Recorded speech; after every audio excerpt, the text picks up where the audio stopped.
Good morning, good morning, good morning. Hold on, I gotta adjust these. Welcome. Screw it. Hold on. Technical difficulties and hair difficulties. Welcome to another episode of Spilling Tea. I'm your host, Tiffany Daniels. We are going back to that horrible world known as the JRC, but before we do, the usual disclaimers. Alright, and I am going to show off new Under Armour hoodie that I bought myself for Christmas because and my mom got me started on it. There is now a tradition where every year in January I need a new Under Armour hoodie. Sorry, babbling. Alright, to the disclaimers. Folks, if you're unfamiliar with the Stop the Shocks campaign or the campaign against the troubled teen industry, you're going to find all the pertinent links right there in the description box. Please, in particular, take note of the article written by NeuroClastic, a small non for profit started by autistics for autistics. In it, they interviewed over 900 ABA professionals in regards to the JRC's so called behavior modification program. The Judge Rotenberg Educational Center doesn't want you to read that article so much. They threatened NeuroClastic with a defamation lawsuit if they did not remove it from the website. Well, folks, NeuroClastic has refused. You know the drill. Please read the article. Share on all your social media. Also included in there is NeuroClastic's public statement in regards to the defamation lawsuit threat, as well as a link to their GoFundMe. We are crowdfunding just in case the JRC actually does ever see through with their threat. Trigger warning 1 when we discuss places like the Judge Rotenberg Educational Center or Agape Boarding School for Boys. You're going to hear vivid descriptions of and catch clips or surveillance footage of people with mental health issues and disabled people being tortured and abused. If you got young children present, please go ahead and utilize the headphones. Number 2, this channel is marked not for kids for a reason. We use profanity on occasion and speak on dark subjects. If your child is 16 and younger and they are watching this, very obviously parental supervision is advised, alright? So, last vid, we went over some of the risks in regards to using ESDs. We also went over the fact that you have so many speaking in favor of the JRC that dismiss the very serious risks involved in using such a device as though it's nothing. And in fact, said it doesn't actually cause any harm, where we've got years of litigation, court cases, DESI reports, and ER documents that beg to differ.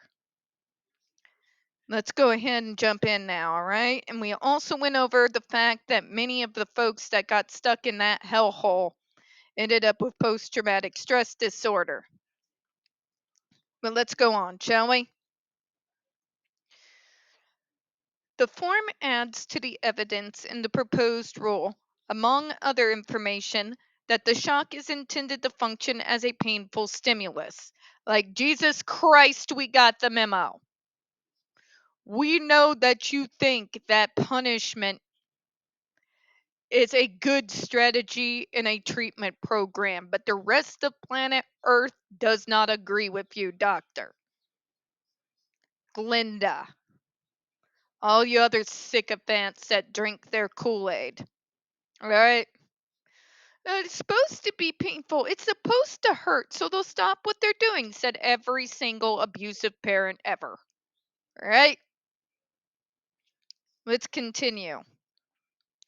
In the proposed rule, although we provided, for example, descriptions of individuals who experienced ESDs describing the shock as 1,000 bees stinging you in the same place for a few seconds, we also noted information from the JRC suggesting that the electric current may not be great enough to cause pain, and its statement that the shock may be painful to some patients.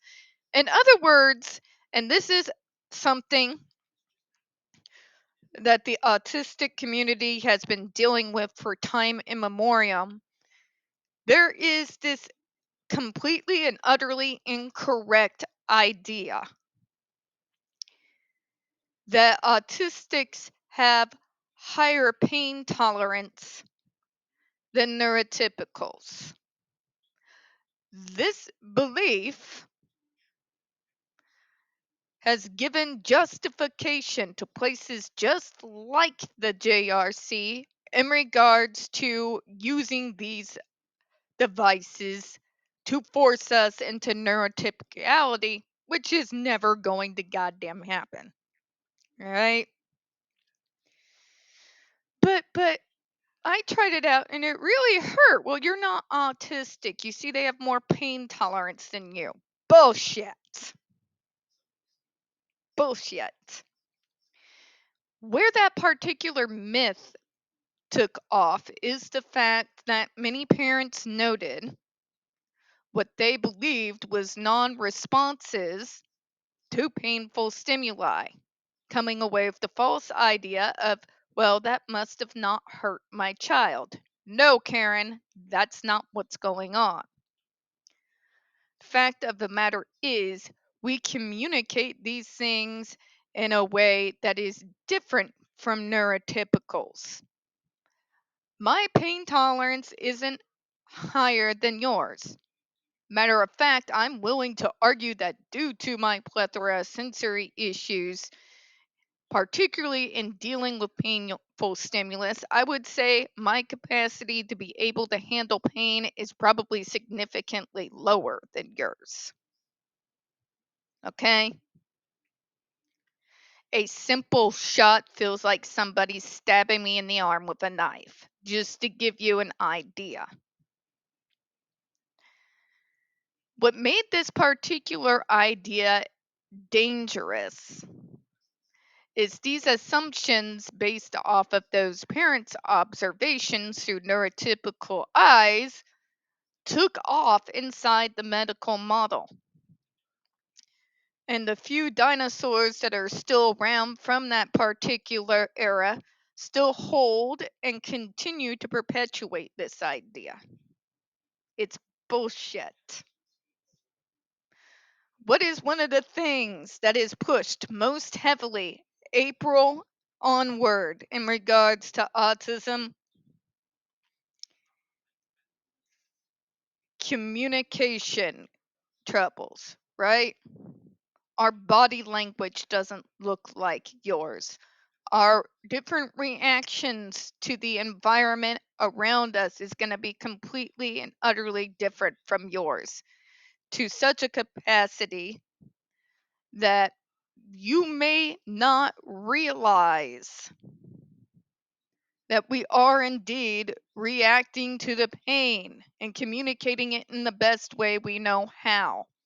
But because the way we react to pain stimulus is so often not the same as a neurotypical reacting to the same painful stimulus, you see how we got here, right? And that misunderstanding has compounded into multiple decades of abuse, torture, in some cases, even murder. I don't want you to take that lightly.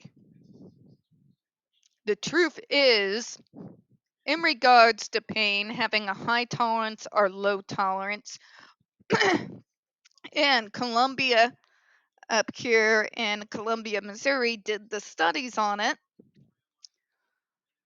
Our capacity to deal with pain mirrors yours in the best of situations and is actually polar opposite, where we have a far lower threshold for pain than our neurotypical peers.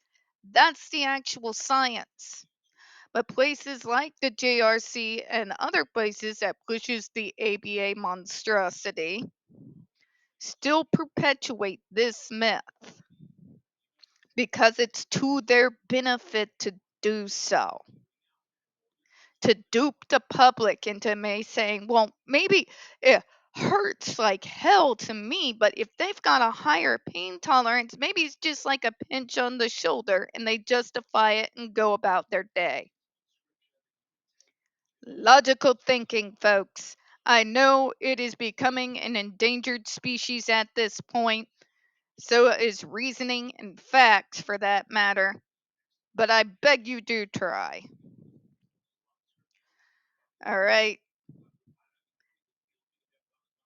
Very obviously, if you're a parent and you see your child not reacting in a way that you understand to a painful stimulus, learn how they do communicate. Instead of making an assumption and sending them off to a place like this, I swear to God, use your heads. Let's read on, shall we? Since then, behavioral experts testified in Massachusetts hearing regarding the level of pain caused by ESDs based on their personal experience with ESD shocks. So, when we tell you something fucking hurts with our words the way you neurotypicals want us to do, listen. Okay? For example, they testified the shocks felt excruciatingly painful, extremely painful, quite painful, like a bulging and ruptured disc, and the most painful thing I ever experienced. In light of this information from JRC and the experts in the Massachusetts hearing, we believe that the proposed rule understated pain as a harm caused by ESDs. Thank you! And if we could please now do away with forever this idiotic idea that autistics have somehow magically higher thresholds for pain than other people, I would be deeply grateful. All right? I wanted to bring up that myth for a reason, though, because Dr. Matthew Israel has used that antiquated thinking in order to ease people into the idea of putting them on a human shock collar, putting their kids on human shock collars. Because if he can get the parents to think that, but no, I know it hurt you dearly, but your kid is not like you, they have a higher threshold for pain. People believe this shit to this day in 2024 because it's still being perpetuated by Autism Speaks, by all this autism awareness, completely designed by neurotypicals to leech money off of the not informed masses every goddamn year. And we're going to close out on that, folks. We don't get very many views on this channel. The few that we do tend to get removed from time to time. Please don't forget to hit the like button, hit subscribe. Don't forget to hit the comments. I appreciate your time this morning. As always, folks, we here at Spilling Tea hope you have a good one. I'll see you in a few seconds.